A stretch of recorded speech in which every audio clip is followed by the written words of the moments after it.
Voilà, bonsoir, nous nous retrouvons donc pour cette soirée Bethel du jeudi soir, toujours sans pouvoir exposer le Saint-Sacrement, mais en entrant autant que nous le pouvons dans l'adoration et en nous y aidant par les psaumes comme nous le faisons depuis 2 ans. Nous achevons aujourd'hui le psaume 36, vous avez entendu la méditation de la semaine dernière, et nous commençons aujourd'hui à partir du verset 27, donc pour la troisième partie de ce psaume. Souvenons-nous, il s'agit d'un psaume de sagesse qui met aux prises le destin des méchants, des impies d'un côté et le destin du juste de l'autre. Et nous avions vu que ce psaume nous invitait, à travers l'enseignement d'un maître de sagesse, à changer notre regard sur le monde et sur le succès apparent des impies. Et cela nous faisait entrer dans l'espérance, dans la mesure où cela nous tourne vers l'avenir et nous oblige en quelque sorte à attendre du Seigneur le moment où les méchants seront déracinés, comme nous le dit le psaume à plusieurs reprises, et où le juste entrera dans la possession de la terre. Nous avions vu que dans la deuxième partie, dans la partie du milieu, autour des versets 21 et 20, jusqu'au verset 26, il y avait une sorte de description du juste dont la caractéristique était d'avoir pitié. Voilà, le juste dans ce psaume n'est pas seulement celui qui est en règle avec la loi, mais celui qui se laisse émouvoir, qui a compassion, qui donne et qui bénit.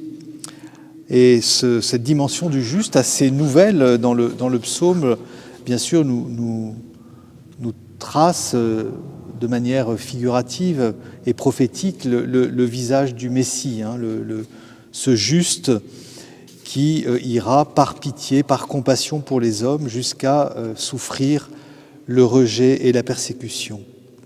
Comme d'ailleurs tous les justes de l'Ancien Testament. Et c'est d'ailleurs, nous avions vu aussi cette grande question de la persécution des justes par les impies, et qui est une question lancinante et qui semble sans explication. D'ailleurs, le psaume à plusieurs reprises dans le psaume 34 avait dit « Mais sans raison, il me persécute ». Sans raison, les impies s'acharnent contre le juste. Nous allons le retrouver encore aujourd'hui dans les versets que nous allons maintenant commenter. À partir du verset 27, le maître de sagesse, après avoir décrit les situations comparées des impies et du juste, retourne à une adresse en deuxième personne à ce disciple qui l'enseigne, avec cette apostrophe, ce conseil « Évite le mal, fais ce qui est bien ».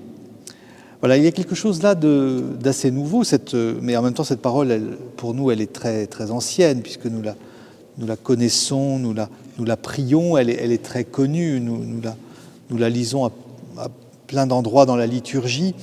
Évite le mal, fais ce qui est bien. Textuellement, fais le bien, agis le bien. Il y a là, bien sûr, un dépassement, peut-on dire déjà, de la loi. La loi, avec ses commandements négatifs, dans les 10 paroles, dans les 10 commandements, nous demande de ne pas tuer, de ne pas voler, de ne pas mentir, etc., de ne pas adorer d'idoles.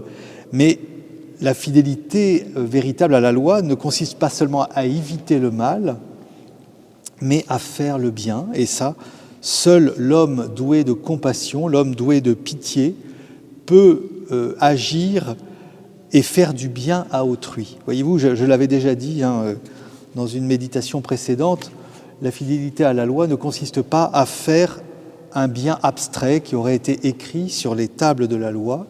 La fidélité à la loi, c'est de faire du bien à ceux qui en ont besoin. Et cela demande bien sûr donc une sensibilité, une compassion pour savoir reconnaître ce qui est bon pour autrui. Et alors, le psaume continue, « Tu auras une habitation pour toujours ». Et nous retrouvons ici ce futur si important, puisque le sort des impies dans le futur sera d'être déraciné, mais que le sort du juste qui s'appuie même dans l'épreuve, même dans la détresse, sur la fidélité du Seigneur, eh bien, il bâtit une demeure pour toujours. Et ce pour toujours va très loin, il nous annonce déjà la résurrection, bien sûr. Nous avons ici, de ce psaume, nous avons un écho lorsque Jésus nous dira au chapitre 7 de Matthieu que celui qui bâtit sur du roc, sa maison sur le roc, c'est celui qui fait la volonté de Dieu. On voit bien, ce sont par nos actions que nous bâtissons cette demeure qui est stable, qui ne sera pas emportée par le temps, par la corruption, par les malheurs. Car le Seigneur, effectivement, nous dit, nous prolonge le psaume, aime le bon droit et n'abandonne pas ses amis. Il y a là une sorte de pari sur l'avenir et sur la fidélité de Dieu. Et il poursuit, ceux-là, ces amis du Seigneur seront préservés à jamais, parce que lorsqu'ils agissent selon cette volonté de Dieu, eh bien ils entrent dans l'agir même de Dieu, dans ce que le Seigneur aime. Le Seigneur aime le bon droit, nous dit le verset 28, parce que le Seigneur pratique, on pourrait dire, le bon droit. C'est ça, c'est son être même que de diffuser le bien, que de faire le bien. Et nous arrivons ainsi au verset 29 avec cette promesse, les justes posséderont la terre. Nous avions déjà entendu à plusieurs reprises cette expression de posséder la terre. Nous la retrouvons dans la béatitude de la douceur, heureux les doux, car ils posséderont la terre en héritage. Et le psaume poursuit toujours, ils l'habiteront. Voyez-vous le grand enjeu, et c'est un enjeu au fond de sagesse, et c'est pour ça que ce psaume est un psaume de sagesse, c'est comment vais-je me conduire dans la vie pour bâtir quelque chose de solide, pour que ma vie ne soit pas remuée dans tous les sens selon le mouvement du jour, selon les fluctuations des sentiments, selon les modes, selon les envies diverses. Il y a là cette recherche que la sagesse, que les sages d'Israël ont menée, de se dire, mais au fond, qu'est-ce qui a du poids, qu'est-ce qui va construire quelque chose de stable? Et dès lors que Dieu est celui qui est stable pour l'éternité, eh bien c'est en entrant finalement dans l'agir même de Dieu que nous bâtissons une demeure d'éternité. Alors le psaume poursuit, les lèvres du juste redisent la sagesse, justement. Cette sagesse que les hommes cherchent, que tous les hommes cherchent, parce qu'au fond, la sagesse, c'est vraiment comment est-ce que ma vie peut être heureuse. Eh bien, c'est le juste qui va redire cette sagesse, et c'est ce dont nous sommes bénéficiaires dans ce psaume, puisque nous entendons un maître de sagesse nous enseigner le chemin du bonheur. Et ce qui va de pair avec cette sagesse, c'est le verset 31, la loi de son Dieu est dans son cœur. Voyez-vous, c'est pas seulement la sagesse consiste pas simplement à appliquer la loi comme si c'était des préceptes extérieurs, seulement écrits sur la pierre, mais la sagesse consiste à avoir la loi de Dieu écrite dans le cœur. C'est d'ailleurs la promesse des prophètes d'Israël, « J'écrirai ma loi sur leur cœur et ils y seront fidèles ».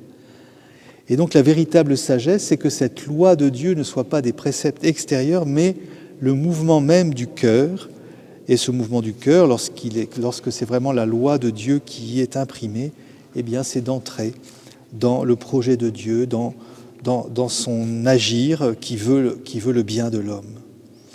Et alors il peut aller sans craindre les faux pas, sans craindre d'être en tort, sans craindre d'être repéré comme infidèle, puisque comme tout part du cœur, eh bien tout est simple et tout est vrai. Et puis malgré ce tableau idyllique, ou plutôt désirable, eh bien vous avez tout de suite au verset 32 que malgré cela, les impies guettent le juste, et peut-être à cause de cela. Plus l'homme va être fidèle dans son cœur à la loi de Dieu, plus il va être confronté à l'opposition des impies qui cherchent, nous dit même le psaume, à le faire mourir. Il y a là un grand mystère dont j'ai déjà beaucoup parlé, cet acharnement de l'impie contre le juste, qui commence seulement à s'éclairer dans le livre de la sagesse. Vous pouvez aller voir au chapitre 2, si mes souvenirs sont bons, lorsque le livre de la sagesse met le discours sur les lèvres des impies, vraiment ce juste nous est insupportable, sa présence nous pèse, car sa conduite est un véritable démenti à nos propres principes de vie et de plaisir. Eh bien, puisqu'il se vante d'avoir Dieu comme Père, mettons sa fidélité à l'épreuve, allons jusqu'à le mettre à mort, et nous verrons bien si Dieu vient le délivrer. Il y a une sorte de... le juste attire le défi et le blasphème des impies qui vont finalement, en provoquant et en voulant faire mourir le juste, eh bien provoquer Dieu lui-même. Voilà. Et nous avons déjà là tout le mystère de la passion de Jésus et de sa mort. Et en même temps, il y a cette assurance toujours que le Seigneur ne saurait l'abandonner. Alors, sans doute que le psalmiste n'envisageait que la vie avant la mort, en se disant, mais juste au dernier moment, Dieu va délivrer son Messie, ce n'est pas possible qu'il le laisse mourir. C'est d'ailleurs encore comme cela aujourd'hui que l'islam, par exemple, considère la passion de Jésus, puisqu'il dit, mais Dieu n'a pas pu l'abandonner à la mort, et donc, en fait, il n'a pas été vraiment crucifié, Dieu l'a préservé et l'a emporté au ciel, d'où il viendra d'ailleurs, selon les musulmans, à la fin des temps, comme le signe justement de l'imminence du jugement. Donc, il est intéressant de voir que l'islam a repris une idée, en fait, au fond, qui était déjà là chez le psalmiste, qui est cette confiance si forte en Dieu que Dieu ne peut pas abandonner le juste à la mort. Alors en même temps, on voit bien que, en poussant le psaume jusqu'au bout de ce qu'il porte en lui, eh bien, on peut dire que le Seigneur n'abandonnera pas le juste, n'abandonnera pas le Messie, quand bien même il passerait à travers la mort. Et c'est ce que Jésus a vécu, et c'est ce que la résurrection, au fond, nous manifeste, cette fidélité de Dieu par-delà la mort. Le psaume poursuit et s'achève avec cette apostrophe à nouveau, ce conseil aux jeunes disciples: espère le Seigneur et garde son chemin. Il t'élèvera, donc c'est toujours ce futur, jusqu'à posséder la terre, et tu verras les impies déracinés. Puis au verset 35-36, le maître de sagesse nous parle en première personne pour nous dire, au fond, l'expérience de sa vie. Il peut raconter qu'il a vu l'impie se déployer dans sa puissance comme un arbre vigoureux, mais qu'au fond, il n'est plus. Même les cèdres vigoureux qui semblent si forts, eh bien, il suffit d'attendre un petit peu et on ne les verra plus. Je l'ai cherché, il est introuvable. Mais par contre, et c'est là où le maître de sagesse nous fait entrer dans un regard finalement qui ne sera pas dupe des succès mondains, de tout ce qui peut briller, considère l'homme droit, regarde l'homme intègre. Et c'est ce que nous, chrétiens, nous faisons. Nous contemplons le Seigneur Jésus, nous y voyons l'homme parfait, l'homme intègre, l'homme juste, qui va jusqu'à donner sa vie. Et on voit que à cet homme-là, un avenir est promis, l'avenir de la résurrection, un avenir indestructible, et c'est cet avenir qui nous est aussi promis. Et à côté, les pécheurs seront tous déracinés, à nouveau cette idée qui revient pour la 4e fois dans le psaume, que tous ceux qui ont fructifié sur le mal, eh bien, n'auront rien construit et ils seront balayés. Voilà, le psaume peut alors achever par une péroraison, peut-on dire, en termes techniques, ou une sorte de louange, en redisant que ce qu'est le Seigneur pour le juste, il est son salut, son abri, son refuge. Ce sont des termes que nous avons déjà souvent entendus, priés, médités, et qui achèvent de nous assurer de cette fidélité de Dieu.